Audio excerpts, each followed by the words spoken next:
안녕하세요. 이렇게 복음반에서 만나 뵙게 돼서 아주 반갑습니다. 저는 위암을 수술하는 외과 의사인데요.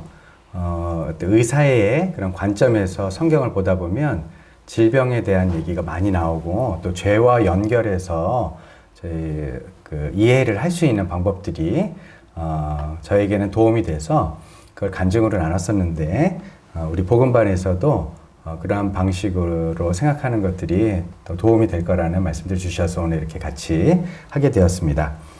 오늘 제가 말씀드릴 거는 크게 세 가지인데요. 처음에는 죄와 질병이 유사한 점들이 있습니다. 그 뿌리도 같고, 그래서 그걸 먼저 말씀드리고요. 두 번째는 저희가 병에 있어서는 내가 병에 걸렸구나 하고 인식하는 병식이라는 것이 치료의 시작에서 중요한데, 이것을 죄에 대해서 또 적용해서 생각할 수 있는 방법들, 이걸 말씀을 드리고, 마지막으로 세 번째는 우리가 믿음으로 구원을 받는다고 하는데 이런 의료 현장에서 병을 치료하는 것에 빗대어서 그런 것들은 어떻게 믿음으로 구원을 받는다는 것인지 한번 비유처럼 빗대어 생각을 해보기를 원합니다. 예수님께서 이제 죄인에 대해서 말씀하실 때 몇 가지 비유를 드셨는데요. 그 중에 그 병든 자, 환자에 빗대어서 말씀하신 부분들이 있습니다. 그래서 누가복음 5장 31절을 보시면 예수께서 대답하여 이르시되 건강한 자에게는 의사가 쓸데없고 병든 자에게라야 쓸데있나니 내가 의인을 부르러 온 것이 아니요 죄인을 불러 회개시키러 왔노라 라고 하셨습니다. 여기에 첫 부분에 3명, 뒷부분에 3명, 이렇게 6명 사람이 나오는데요. 첫 부분에는 건강한 자, 병든 자, 의사가 나오고 뒷부분은 의인, 죄인, 또 내가 라고 한 예수님이 나오죠. 그래서 건강한 자는 의인을 가리키고 병든 자는 죄인을 가리키고 또 의사는요, 예수님을 말씀하시는 겁니다. 그렇게 죄를 병과 비유해서 또 예수님 자신의 의사에 비유해서 이제 말씀하고 계십니다. 이 질병이라는 것은 아담과 하와가 처음에 죄를 지었을 때 그때 사람에게 들어온 것이어서 뿌리가 같다고 할 수 있고 또 이렇게 죄와 질병을 서로 비교를 해보면 이제 성경이 인간에 대해서 또 나 자신에 대해서 이 모든 사람이 죄인이다. 또 세상에 의인은 없나니 하나도 없다. 라고 표현한 의미를 조금 더 이해할 수 있게 되는 것 같습니다. 그래서 내가 죄인이다라는 말씀을 들으면 참 인정하기 어렵고 또 이해하기 어려우시는 분들도 많다고 제가 충분히 이해가 됩니다. 그래서 내가 뭐 다른 사람들한테 그렇게 잘못한 것도 없고 그리고 실제로 이제 뭐 감옥에 갈 만한 죄를 진 것도 없고 또 다른 사람들에 비하면 뭐 이렇게 다른 사람들 힘들게 하는 것 같지도 않고 이렇게 생각을 할 수가 있는 거죠. 그리고 주변에 이제 보면은 실제로 그런 큰 법적인 그런 죄를 짓지 않는 분들도 많고 대개는 소위 그냥 원만하게 사시면서 좋은 관계를 맺으시면서 사시는 분들이 사실 대부분이라고 생각은 됩니다. 그런데 이제 교회에서 믿는 사람들이 이런 말씀을 하는 것도 들어보셨을 것 같습니다.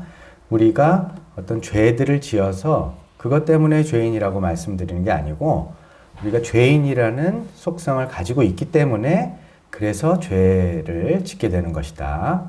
그래서 이건 뭐 궤변이라고 생각하실 수도 있고 좀 억지다라고 생각하실 수도 있는데 이걸 이제 병에 대입을 해보면 조금 더 이해를 하실 수가 있습니다. 우리가 환자를 생각하면 어떤 모습이 떠오르시나요? 그래서 막 열도 나고 기침하고 또 뭐 설사 또 구토 이런 모습들을 상상하게 되시죠? 이런 모습들은 이제 의학적으로는 증상이라고 부르는데요. 이것은 병 자체를 병명으로서 이렇게 인식하는 건 아닙니다. 그래서 기침 자체는 뭐 기침병 해가지고 병으로 인식하는 게 아니라 어떤 다른 병이 있으면서 그에 대한 결과로 나오는 것이라고 이해를 하는 것이죠. 그래서 지금 같을 때는 옆에 분이 이제 콧물도 나고 막 목도 아프다 그러고 기침하고 그러면 어떻게 의심을 해야 되죠? 네, 코로나 감염이 혹시 있는지 이제 막 생각을 하게 되고 걱정도 하게 되죠. 그래서 코로나 감염이 있든 어떤 바이러스 감염이 있든 폐렴이 있든 한 그런 원인이 따로 있어서 그래서 거기에 대한 결과로서 증상으로서 이런 기침도 나고 열도 나고 하는 것이죠. 저는 위암 환자들을 주로 보는데 암은 유전자의 병입니다. 그래서 유전자 이상이 있어서 막 그 증식을 하게 되고 더 이상 컨트롤이 안 돼가지고 막 다른 데로 퍼지고 이런 병인데요. 그런데 이런 원인은 그래서 유전자에 있는 이런 병 때문에 이것이 커져서 나중에 위에 궤양을 일으키면 속이 쓰리는 증상도 일으키고 또 피가 나고 그러면 변이 까맣게 나온다든지 피를 토한다든지 하는 증상이 생기고 또 그 장을 맞게 되면 토하기도 하고 그렇게 되는 거죠. 그래서 이런 증상들이 나타나는데 이런 증상만을 치료하는 것을 대증요법이라고 부릅니다. 증상에 대처하는 그런 치료라는 거죠. 그래서 기침이 나면 기침약, 뭐 설사가 나면 설사약 이렇게 드시는 건데 문제는 이런 대증요법은 병 자체를 근본적으로 치료하는 건 안 됩니다. 그래서 위암이다 하면 그래서 뭐 속이 쓰린다 그러면 속 쓰리지 않는 제산제라든지 이런 약만 드신다고 치료되는 게 아니라 그 근본적인 위암을 스스로 제거하거나 아니면 암 자체를 죽이는 항암제를 써야지 근본적으로 치료가 되는 것이죠. 그래서 이렇게 질병의 원인이 어떤 것이 있을 때 근데 그렇더라도 사람한테 나는 증상은 다를 수도 있고 정도도 다를 수도 있습니다. 우리 코로나 감염도 어떤 분들은 증상이 심하게 나타나고 어떤 분들은 거의 안 나타나고 하잖아요. 그리고 암의 경우에도 여러 가지 암들이 어느 정도 크게 커지기 전까지는 증상을 안 나타내는 경우가 많습니다. 그래서 침묵의 잔기 간이다, 또 뭐 소리 없는 위협, 뭐 이래서 뭐 췌장, 뭐 이런 얘기들을 들어보셨을 것 같습니다. 그래서 병이 있더라도 증상이 안 나타나거나 뭐 좀 애매하게 비특이적으로 나타나는 경우도 많기 때문에 국가에서는 이제 건강검진으로 빨리 조기 검진을 하라고 말씀드리는 거죠. 그래서 암이 보통은 크기가 한 1cm 정도 돼야지 그래도 뭐 내시경이나 이런 CT나 영상 검사에서 발견이 잘 될 수가 있는데 그 정도에서는 대개는 증상도 없습니다. 그런데 저희가 한 1cm 된다 그러면 이제 무시할 수도 있는데 실제로 암이 한 1cm 정도 되려면 암세포가 그 안에 어느 정도 있는 걸로 생각이 되시나요? 그래서 암에 따라서 다르고 하긴 한데 대략 산술적으로 계산해 보면 한 10억 개 정도, 뭐 억 개 이상은 있는 것으로 이제 알려져 있습니다. 그래서 숫자로만 보면 굉장히 엄청나게 많은 것이죠. 그래서 우리가 뭐 증상이 없다 이렇다고 해서 병이 없다 라고 많은 얘기를 할 수 없는 것이죠. 또 제가 경험하고 또 성경에서 이야기하는 거로는 우리 속에는 우리가 부정할 수 없는 죄성이 있다고 말씀을 하고 있습니다. 그리고 저도 일단 뭐 저를 봐서는 그렇다고 인정이 됩니다. 그래서 어떤 거는 제가 진짜로 스스로 내 욕심이 막 나서 내 의지로 나쁜 생각도 하고 나쁜 행동도 하게 되곤 하는데요. 또 어떤 때는 내가 하기 싫어도 내 마음 한구석에 그런 원천적인 죄성이 우리 안에 있는 거를 이제 확인을 하게 됩니다. 그거는 처음에 이제 아담과 하와가 죄를 지어서 하나님과 단절되게 되었을 때 그때 이제 죄가 우리 마음속에 같이 들어왔기 때문에 그래서 생긴 것이고 그것이 마치 유전병처럼 또 선천적 질환인 것처럼 하와로부터 이렇게 아담과 하와로부터 쭉 유전이 돼서 저희가 날 때부터 그러한 악한 마음을 가지고 태어난다고 설명을 하고 있습니다. 그래서 우리 속에는 이제 죄성이 있는데 근데 어떤 특정한 상황이 돼서 이런 죄성이 나타날 만한 상황이 되면 그러면은 내 의지로 어떻게 할 수 없는 그런 죄악들이 나타나는 것이죠. 마치 우리 속에 이제 병이 숨어 있는데 우리 면역 체계가 약해지는 그런 순간들에 확 드러나서 증상을 나타내는 것처럼 우리도 죄성이 있는데 어떤 환경에 놓이게 되면 뭐 어떤 사람이라도 그런 자제력을 잃고 바깥쪽으로 나타나는 그런 행동의 죄를 짓게 되는 것입니다. 그래서 저는 대상포진이 이제 또 떠오르는데요. 이 몸이 약할 때 여기 몸의 등에서부터 가슴까지 띠 모양으로 물집이 생기고 아픈 것이다. 그래서 띠 모양 포진이다. 그래서 대상포진이라고 부릅니다. 굉장히 아프고 고통스럽고 후유증도 나는 그런 병이죠.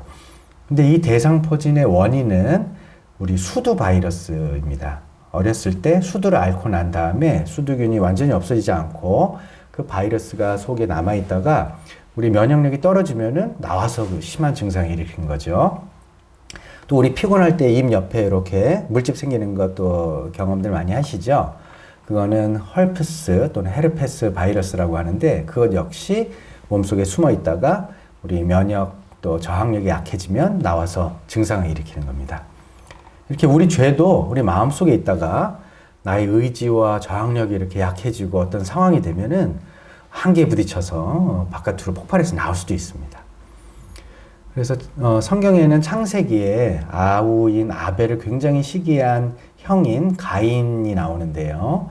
거기에 대해서 하나님이 이렇게 경고를 하십니다. 창세기 4장 7절에 죄가 너를 원하나 너는 죄를 다스릴지니라. 또 이전 번역에는 죄의 소원은 내게 있으나 너는 죄를 다스릴지니라 라고 이제 되어 있습니다. 그래서 죄가 우리 속에서 어떻게 하면 드러날까 하고 계속 기회를 보고 있다가 우리가 어느 순간이 되면 우리가 죄를 짓기를 원하고 기다리고 있다는 것입니다.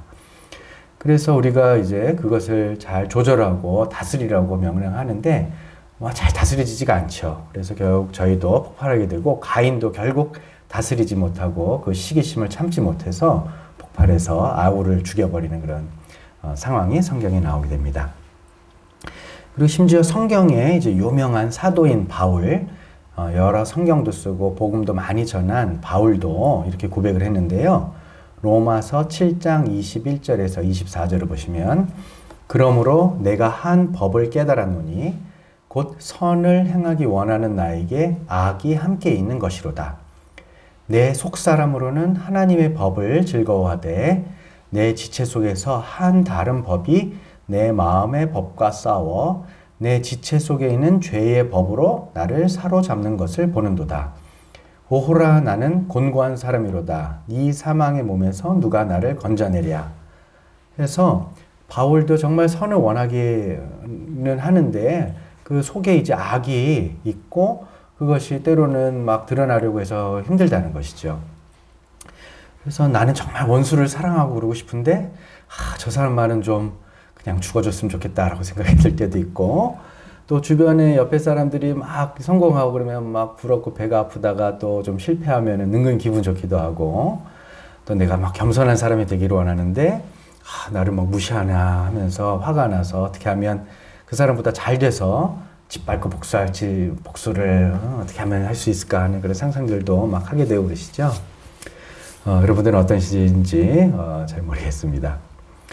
그래서 이제 두 번째 주제로 좀 넘어가서 이렇게 우리 속에 죄가 있다고 성경이 얘기를 하고 저희도 뭐 저 자신이 그렇게 인정이 되는데 이렇게 죄를 인정하듯이 우리가 가지고 있는 병을 인식하는 것, 이것을 병원에서는 병식이라고 얘기를 합니다. 그래서 이 병식은 우리가 병을 치료하는 데 있어서 가장 기본적이면서도 중요한 것으로 되어 있어요.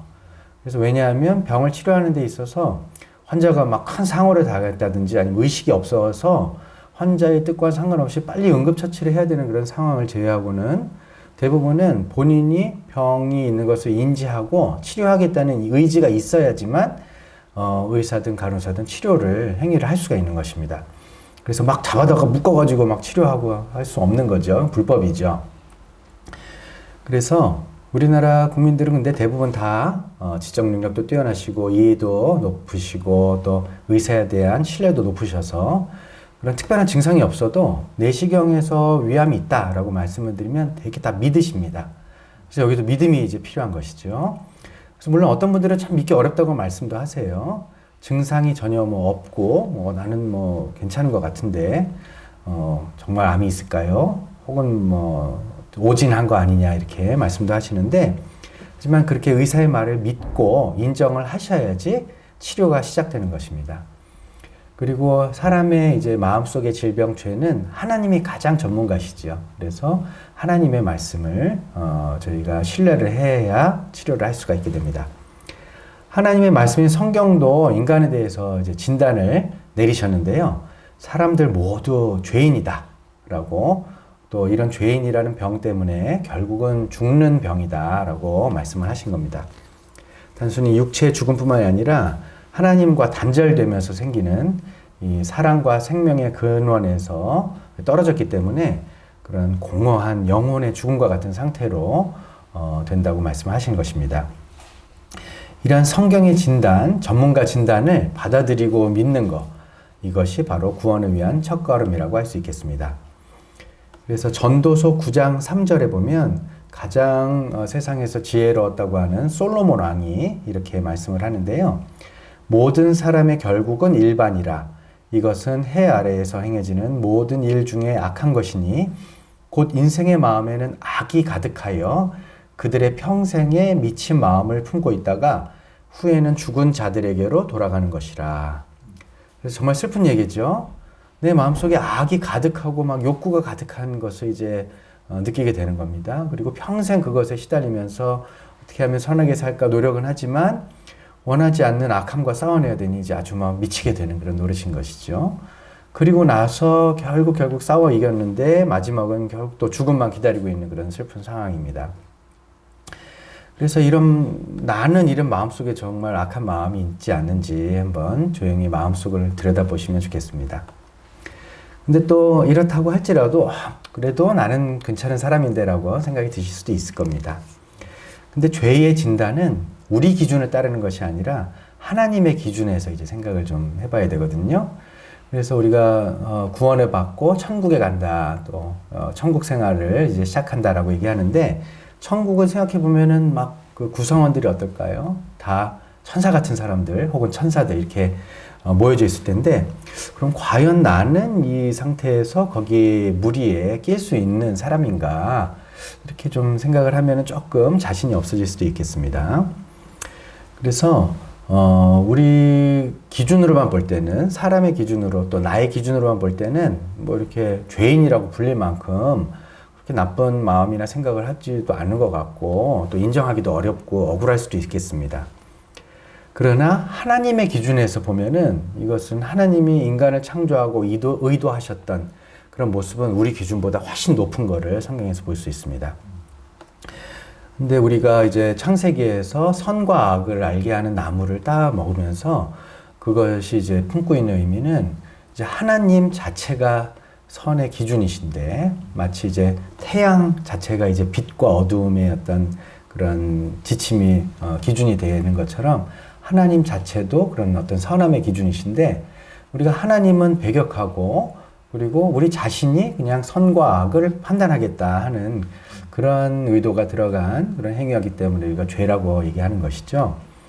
그래서 워낙에 선과 악에 대한 기준이 이제 없는 채로 우리가 우리 나름대로 그 규정을 하려다 보니까 다 사람마다 기준이 다르고 또 어떤 경우에는 다른 사람한테는 너무 혹독하게 적용해서 비판하고 욕하고 하다가 자기 자신에게는 또 너무 관대하게 이제 생각하게 되는 경우도 생기는 것이죠.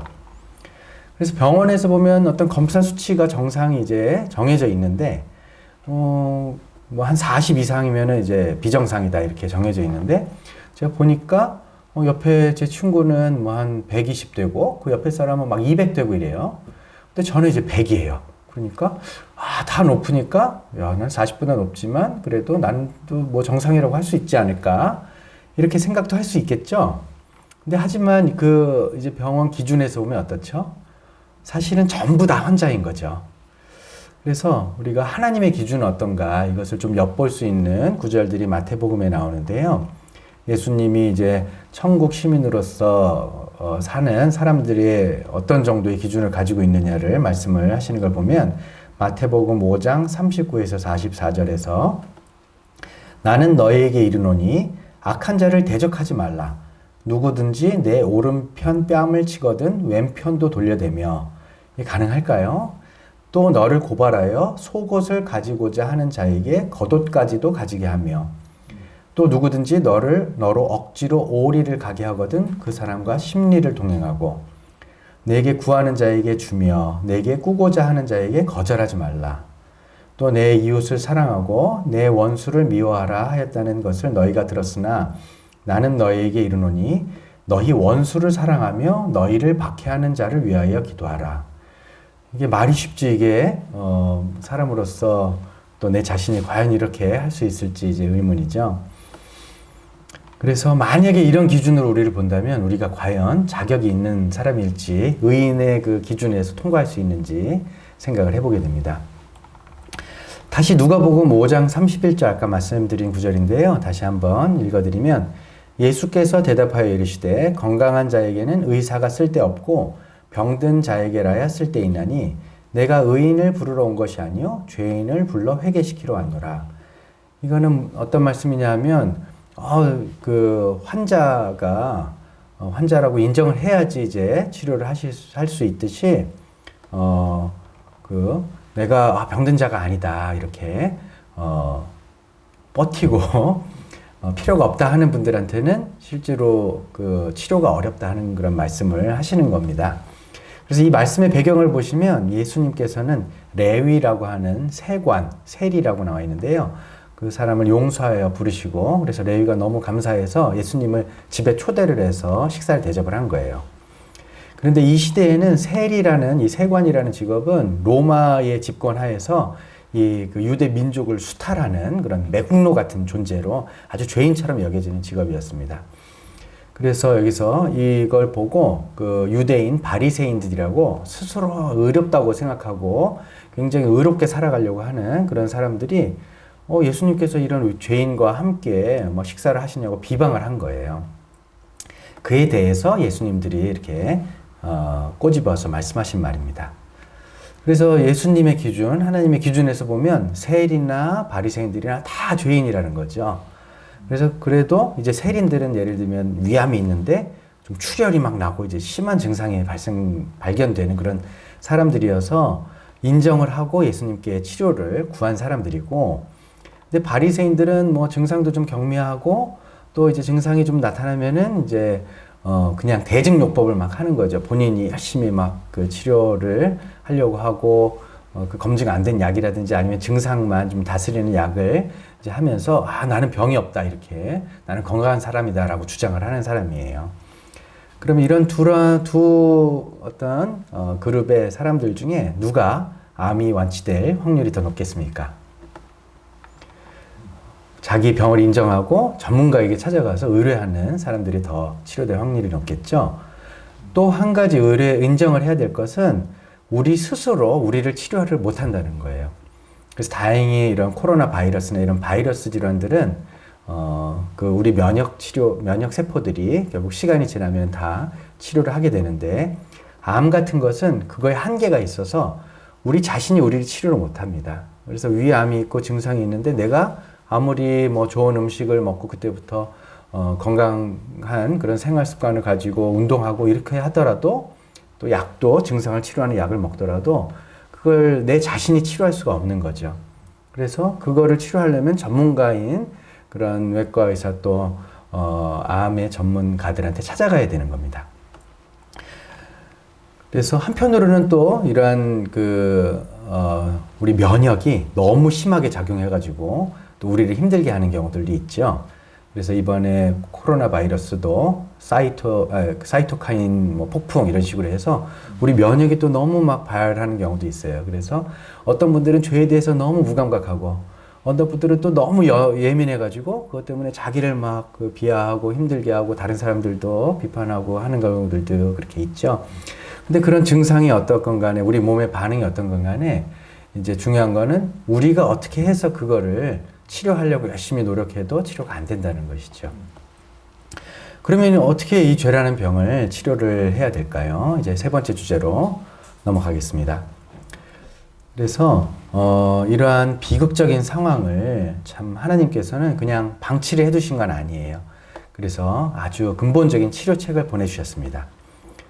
요한복음 3장 16절을 보시면 하나님이 세상을 이처럼 사랑하사 독생자를 주셨으니 이는 그를 믿는 자마다 멸망하지 않고 영생을 얻게 하려 하심이라. 예수님은 하나님과 동등된 삼위일체 하나님이라고 하는데 또 독생자 아들이라고 표현이 되어 있으시죠.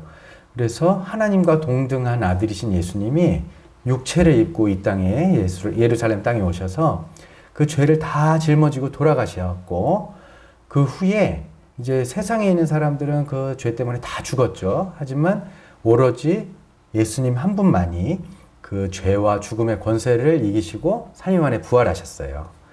그래서 보시면 그를 믿는 자마다 멸망하지 않는다고 하였죠. 그래서 예수님을 믿고 모셔드리는 자들은 예수님과 동일하게 그 모든 죄를 다 해결하시고 또 영생을 얻게 하려 하심이라. 새로운 생명, 육체뿐만 아니라 영원한 영혼의 그런 생명을 주신다고 약속을 하셨습니다. 그런데 이게 우리가 너무 기쁜 소식이고 또 복음, 기쁜 소식이라는 표현이죠. 참 반가운 소식인 점은 이런 것들을 무료로 그냥 주신다는 거예요.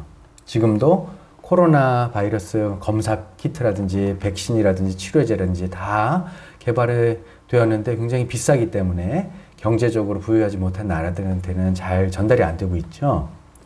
그리고 우리가 이제 암 치료제들도 항암제들이 굉장히 신약들은 굉장히 비쌉니다. 그래서 심지어 뭐 수술 비용보다도 더 비싸기도 한데요. 이러한 치료제들을 그냥 무료로 주신다는 거예요. 왜냐하면 이런 치료제들이 너무 비싸기 때문에 사람들이 다 못 산다는 거죠. 예를 들어서 항암제가 막 1년에 치료하는데 막 몇 억씩 든다고 하면 우리 그 보험이 안 된다 하면은 치료를 받을 수 없겠죠. 우리 죄를 치료하는 이런 치료제는 너무나 귀한 그런 값진 것으로 돼 있어서 사람들이 자기가 노력해서 살 수가 없는 겁니다. 무려 하나님, 예수님의 피로 사셔서 만든 그러한 값을 가지고 있는 그런 귀한 치료제거든요. 그래서 하나님은 그것을 무료로 그냥 나눠주시기로 결정을 하시고 저희가 그냥 믿고 요청하기만 하면 주신다고 하시는 것이죠. 그래서 너무나도 기쁜 소식이라는 겁니다. 그래서 이렇게 예수님을 믿고 치유를 받고 함께 하시더라도 막 즉각적으로 우리 마음속의 죄악들이 다 한순간에 없어지는 것은 아닙니다. 그래서 코로나도 앓고 난 후에 또 후유증도 있다고 하잖아요. 그렇다고 할지라도 우리가 안심할 수 있고 믿는 것은 예수님께서 우리 자격이 안 되지만 그래도 일단 우리를 건강한 자, 의인으로 인정을 해주시겠다라고 하신 것입니다. 그리고 천국 시민의 자격을 일단 주시겠다. 마치 백신 패스처럼 우리가 출입을 할 수 있는 것처럼 천국 패스도 약속을 해주신 거죠. 그래서 자격이 안 되더라도 구원을 먼저 해주시고 자녀로 삼아 주신 그런 후에 그다음에 예수님을 믿기 때문에 예수님과 관계를 맺어서 오로지 그 예수님 백으로 우리가 그런 특권을 얻게 되는 것입니다. 그리고 나서 이제 죄에 대해서는 예수님과 함께 또 예수님을 믿으면 성령님을 우리 마음에 주신다고 하셨거든요. 그 성령님과 함께 또 우리 주변의 성도님들과 함께 죄에 대해서는 일종의 이제 장기적인 재활 치료에 들어간다고 생각을 하시면 되겠습니다. 그런데 이제 믿어야 구원 얻는다고 하는데 이 믿음이라는 게 과연 뭘까 하고 또 좀 궁금해 하실 수 있습니다. 그냥 예수님이 이렇게 죄를 다 해결하셨구나. 마치 우리가 그냥 영화 스토리 보듯이 그렇게 알겠어 라고 하는 것인지 아니면은 믿음을 증명하기 위해서 뭔가를 막 해야 되는 것인지 그런데 또 성경에서는 어떤 행위, 교회를 열심히 가는 거라든지 헌금 내고 봉사하는 거라든지 그런 행위들로 구원받은 건 아니라고 말씀하시거든요. 그래서 구원받는 믿음이라는 게 어떤 것인지 잘 이해가 안 갈 수도 있습니다. 근데 병원에서 어떻게 수술을 하는 그런 입장에서 거기에 이제 비유를 해서 생각하면 이런 부분들이 조금 더 이해가 갑니다. 그래서 예를 들어서 암 환자가 앞서 말씀드린 병식이 일단 생겼어요. 내가 이게 병이 있구나. 그리고 이게 내가 직접 치료를 못 하겠구나. 전문가를 찾아가야 되겠구나 해서 병원에 왔습니다. 그 이후에 이제 암 수술을 이제 진행을 하려고 하는데 외과 의사의 입장에서 환자분이 가장 먼저 해야 할 그런 가장 중요한 일이 무엇일까요? 뭐 여러 가지가 있겠지만 의사 입장에서는 그 수술 동의서 쓰는 거 그것이 아주 굉장히 중요한 겁니다. 동의서가 없으면 아무것도 못하고 동의 능력이 있는데 동의를 받지 않고 막 마취하고 수술하는 거는 불법으로 돼 있어요. 근데 동물병원에서는 우리가 동물한테 이렇게 동의를 받거나 하지는 않죠. 왜냐하면 지식 수준이 의사와 맞지 않는 그런 수준이거든요. 근데 사람은 하나님의 형상으로 지으신 아주 귀한 존재, 또 하나님과 소통이 가능할 정도의 존재이기 때문에 귀하게 생각하시는 거예요. 그래서 저희에게 결정을 할 수 있는 결정권을 또 주신 것입니다. 그래서 근데 수술을 받는 데 있어서도 동의서를 쓰는 거는 이 행위 자체가 그냥 이렇게 끄적이는 거지만 실제로 그것을 위해서는 굉장한 믿음의 그런 결단이 필요한 겁니다. 그래서 막 다른 사람이 자기 배를 가르고 장기를 자르고 하는 무서운 일인데 그거를 그냥 쉽게 그냥 허용할 수는 없는 것이겠죠. 저도 저 자체가 의심이 또 많은 사람입니다. 그래서 이런 뭐 한두 마디로 이것을 믿어야 된다 이렇게 얘기하거나 그렇게 하기 어렵다는 걸 충분히 이해가 됩니다. 뭐 간혹 그런 강한 믿음을 은혜로 받은 분들이 있긴 하지만 잘 알아보시고 결정을 하셔야 되겠죠.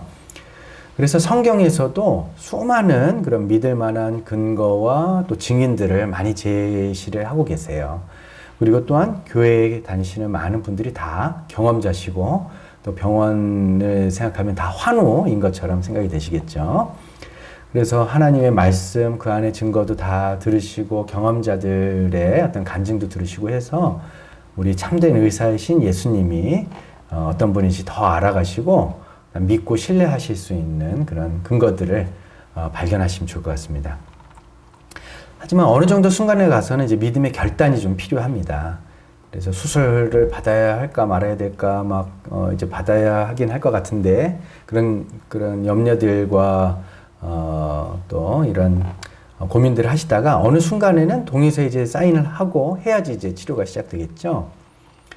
그리고 나서 이제 동의서에 서명한 다음에 이제 수술장에 이제 들어가서 그 다음에 이제 해야 하는 그런 일은 또 무엇일까요? 우리가 암 수술하는데 예수님을 도와서 나도 좀 뭔가 좀 해야 되니까 마취된 다음에 이렇게 배도 좀 당기고 피가 나면 막 석션도 해드리고 그렇게 해야 될까요? 그렇지 않겠죠? 외과 의사가 외과 수술에 있어서 가장 도움을 이제 받는 거는 환자분이 막 뭘 하는 게 아니고 그냥 수술 준비를 하고 마취가 되도록 몸을 온전히 그냥 맡겨드리는 거. 이것이 가장 중요한 것입니다. 그래서 내 몸을 주관할 권리를 완전히 드리는 것이죠.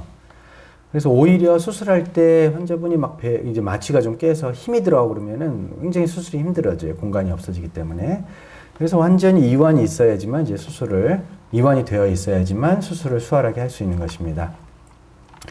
이렇게 아무것도 안 하는 것 같은 것이지만 이렇게 내 몸의 권리를 온전히 내 힘과 내 노력을 빼고 맡겨드리는 것, 예수님께 직접 요청하는 것, 이것이 가장 중요한 믿음의 행위인 것입니다. 근데 어떤 때는 저희가 믿음이 굉장히 약하게 느껴지고 참 결단이 어려운 경우들도 있어요. 그런데 이제 성경에 보시면 믿음이 아주 충분히 안 가더라도 아주 작은 믿음이라도 예수님께서 귀히 여기시고 또 인정하시는 경우들이 있습니다. 마가복음 9장에 보면 귀신 들린 아들을 예수님께 데려온 아버지에 대해서 나오는데요. 9장 22절에서 24절입니다. 그래서 아버지가 이렇게 얘기를 해요. 귀신이 그를 죽이려고 물과 불에 자주 던졌나이다. 그러나 무엇을 하실 수 있거든 우리를 불쌍히 여기서 도와주옵소서. 막 지푸라기로 잡는 심정으로 이제 예수님께 찾아온 것이죠. 예수께서 이르시되 할 수 있거든이 무슨 말이냐. 믿는 자에게는 능히 하지 못할 일이 없느니라 하셨어요. 그리고 곧 그 아이의 아버지가 소리를 질러 이르되 내가 믿나이다. 나의 믿음 없는 것을 도와주소서 하더라 라고 말씀하시는 거죠. 이 말씀이 위로가 되는 거는 저희가 믿음이 없는 것을 예수님도 잘 이해하신다는 거예요. 어떨 때는 믿기 어렵죠. 그래서 참 내가 믿음이 없는 것 같은데 어떤 면에서는 의지적으로 믿음을 이제 표현하는 건 했을 때 예수님이 그것을 또 귀하게 보신다는 겁니다. 그리고 작은 믿음의 결단을 아주 귀하게 보신다는 것을 기억해 주셨으면 좋겠습니다. 그래서 이런 믿음이라고 하는 거는 그냥 사실을 이해하고 그걸 인정한다 하는 것뿐만이 아니라 마치 환자가 의사와 맺게 되는 관계에서 비로소 이제 의미가 있고 하는 것처럼 우리에게도 우리가 예수님과의 관계가 이렇게 맺어질 때 의미가 생기는 것입니다. 그래서 마치 우리가 누구를 안다 할 때 표현하는 것과 또 비슷하다고 생각이 되는데요. 우리가 뭐 대통령을 안다 했을 때 저는 일방형으로 대통령을 알지만 대통령은 저 자신을 모르는 경우들도 있죠. 그래서 그런 것처럼 예수님을 믿는다는 것도 우리가 예수님을 우리의 참된 의사로 또 구원자로 받아들이고 그런 관계에서 나를 치료해 주시고 구원해 주십사 하고 의뢰를 드리는 그러한 믿음을 얘기하는 것이거든요. 그래서 예수님은 우리가 예수님과 개인적인 관계를 맺고 교제하고 화목하게 되기를 원하신다고 말씀을 하시는 것입니다. 그래서 믿음이라는 거는 그런 인격적인 관계를 맺는 과정, 또 그런 것을 포함하는 것이고요. 예수님께 요청하고 개인적으로 하는 그런 것을 함께 포함하는 말이라고 할 수 있겠습니다. 이렇게 예수님께서는 여러분에게서 이제 자신의 죄를 인정하고 또 예수님께 맡기고 치료해달라고 요청을 하시기만 하면, 그러면 가장 뛰어나신 그 예수님께서 우리 안으로 들어오셔서 다 고치시고 새로운 생명으로 다 새로 하시겠다고 그렇게 약속을 하셨습니다. 그래서 정리를 하자면 세 가지 이제 말씀드렸는데요. 첫 번째는 죄와 병이 이제 같은 뿌리를 가지고 속성도 비슷하다. 그래서 원인과 증상이 있는데 병은 원인이 뭐 바이러스나 유전자 이상 같은 거고, 증상은 뭐 발열, 기침, 통증 뭐 이런 것들이 있겠죠. 그리고 죄는 우리가 하나님을 거부하고 하나님과 단절되어 있는 것, 그것이 이제 원인이고, 증상으로서는 그것 때문에 뭐 악한 생각이라든지 욕심, 시기, 또 나타나는 그런 뭐 살인이라든지 뭐 이런 것까지 다 나타날 수 있다는 것이죠. 그래서 증상이 어떤 경중과는 상관없이 우리는 다 원인으로서의 어떤 죄성을 가지고 있고, 성경은 그 죄가 드러나지는 않지만 우리를 결국에는 죽게 하는 그런 심각한 질병과 같다라고 얘기를 하고 있는 것입니다. 그리고 그래서 이러한 문제를 해결하기 위해서 이제 믿음이 필요하다고 얘기를 하고 있는데요. 두 번째로 말씀드린 게 이러한 우리가 죄인이라고 한 성경의 진단을 믿는 것, 그것을 인정하는 것, 마치 병이 있음을 우리가 인정하는 병식이라고 표현하는 것과 같이 내가 죄인이라는 사실, 또 치료와 구원이 필요한 상황이고 내가 내 자신을 치료할 수 없어서 가장 전문가이신 예수님께 의뢰해야 한다는 사실, 그것을 믿고 인정하는 것, 그것이 이제 첫 번째 믿음이고, 또 이런 치료 단계에서는 마지막으로 말씀드린 것이 이 모든 죄를 예수님께서 치료하실 수 있고 또 구원해 주실 수 있다는 것을 사실을 믿고, 또 어떤 관계를 맺어서 예수님이 나의 치료자가 되어 주십사 요청을 드리고, 그러한 과정에 마치 이제 우리 수술 동의서에 사인 나듯이 나의 믿음의 동의서에 나를 주관해 주실 것, 나를 치료해 주실 것에 대해서 이제 마음을 여는 것, 또 마치 수술 때 나 자신을 이렇게 맡겨드리는 것처럼 내 모든 노력과 힘을 다 온전히 빼고 나의 모든 그런 권리와 또 나를 치료하시는 그런 예수님께 내 자신을 내어드리는 것, 이것이 이제 우리가 구원을 얻게 되는 믿음과 비유해서 말씀을 드릴 수 있겠습니다. 그래서 아무쪼록 오늘 말씀을 들으시는 모든 분들이 이런 사랑의 또 능력의 예수님을 더 깊이 알게 되시고, 믿음으로 말미암아서 값없이 주시는 그 귀한 기쁜 소식, 구원을 얻게 되시기를 기도를 드립니다. 네, 감사합니다.